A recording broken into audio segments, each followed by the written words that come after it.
mengatasi kegemukan gimana, Ustaz? Soalnya saya ini kan 100 kilo lebih, kepengennya 75 kilo lebih kan, 75 kilo lah gitu kan. Nah, umur saya ini kira-kira 40 tahun. Nah, kemudian saya itu kemarin sudah makan obat seperti atau langsing gitu, tapi nggak berhasil, Tas. Itu amannya itu gimana, Tas? Bukannya berwibawa, Pak? Gemuknya Gimana? jadi berwibawa, Pak? Tapi agak kurang ini, Tas. Agak kurang apa namanya? Pede. Agak kurang. Mungkin permintaan Iya, istri, Pak, ya. ya. Pokoknya agak besar gitu kan. Kirain jadi berwibawa, jadi senang malah.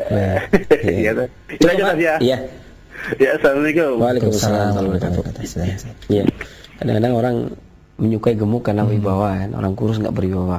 Tapi bapak ini malah nggak, mendingan nggak gemuk tapi berwibawa ya Pak ya.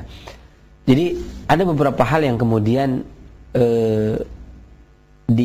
patut dilakukan ya. Dan ini pun saya pernah melakukan.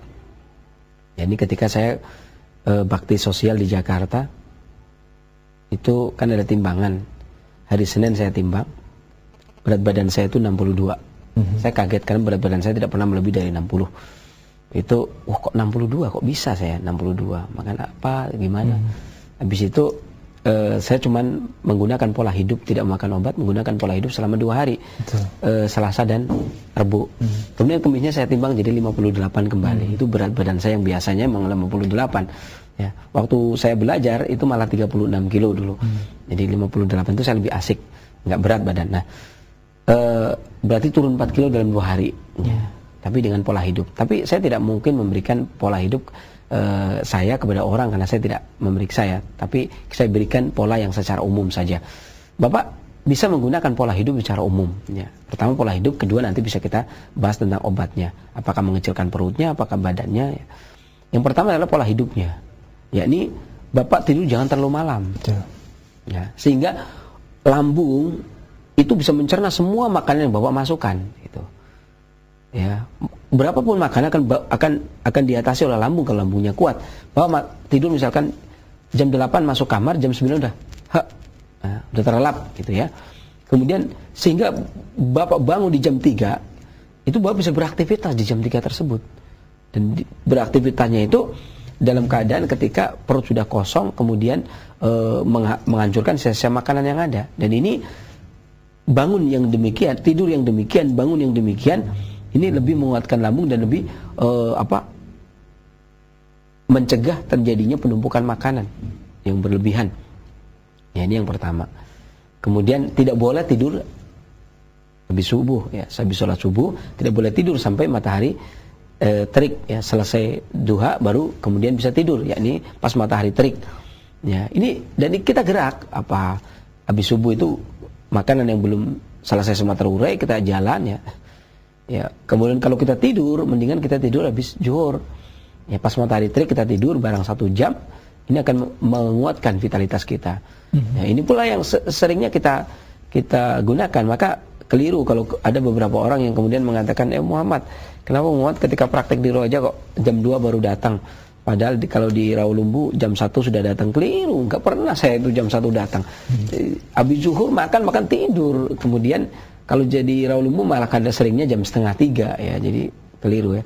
Jadi, kalau di Roja malah lebih cepat ya. Jam 2 kita sudah datang karena memang udah ditungguin. Prakteknya juga habis siaran ya. Jadi kita tungguin. Jadi manfaatkanlah tidur habis zuhur. Ini bagus ya.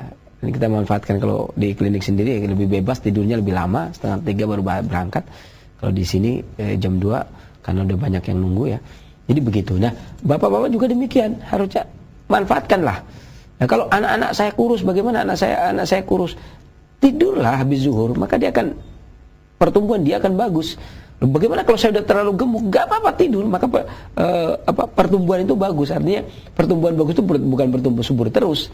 Yang tidak normal akan dinormalkan. Itu adalah tidur yang normal.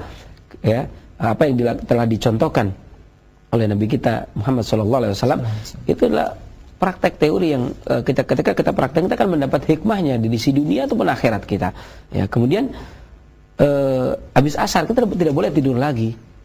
Itu dan kita tidak boleh coba-coba ya, kita tidak boleh tidur lagi. Dan itu aturan yang ada. Kemudian itu dari sisi tidur. Kemudian yang berikutnya dari sisi makanan. Bapak juga bisa mengatur pola makan. Ya, pagi hari misalkan sehabis bangun kita minum air putih sehingga membantu kita membuang air besar ya.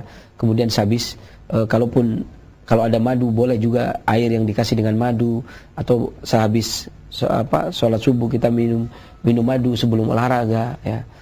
Ya kemudian juga tidak makan sarapan yang terlalu berat. Ya kalaupun kita sudah makan pisang barang 1-2 buah ya. Kemudian minum teh madu 1 gelas, kemudian makannya lagi ya nantilah kalau udah lapar lagi. Kalaupun makan nasi maka jangan terlalu yang berat. Kalaupun harus mengharuskan daging, maka jangan daging yang berat. Usahakan daging yang masih ringan seperti ayam, ya, seperti burung dara. Ini masih bisa dimakan di pagi hari. Kalau siang silakan mau makan berat seperti kambing dan sapi dan seterusnya, maka dipersilahkan. Ya, kemudian sore harinya makanlah yang berkuah, sup dan seterusnya untuk menguatkan ginjal. Ini juga pola namanya. Dan bagus juga kalau Bapak sering makan buah-buahan dan sayur-sayuran, ya, di dalam makanan. Jangan tinggalkan buah dan sayur, atau boleh jadi makan malam cukup buah, dan ini sering dilakukan oleh kita dan ini baik ya, makan malam dengan buah. Dan batas makan malam itu jam 7, jangan batas makan malam jam 9, kemudian plus nasi goreng kemudian tidur, ini jadi kemudian bertambah. Jadi tetap makan kenyang tidak ada masalah, cuman pola yang ditingkatkan polanya. Adapun obat-obatan yang sudah terlanjur terlalu berat, maka bisa menggunakan 1 buah mengkudu. Ya, 1 buah mengkudu ditambah ke 1 ibu jari bangle. Saya ulangi, 1 buah mengkudu ditambah dengan 1 ibu jari bangle. Ya, kemudian direbus dengan 2 gelas air sampai mendidih. Kemudian disaring bagi 2, diminum pagi dan sore. Demikian. Mudah-mudahan bermanfaat. Dan selanjutnya. Baik, terima kasih. Saya jawaban dan solusinya.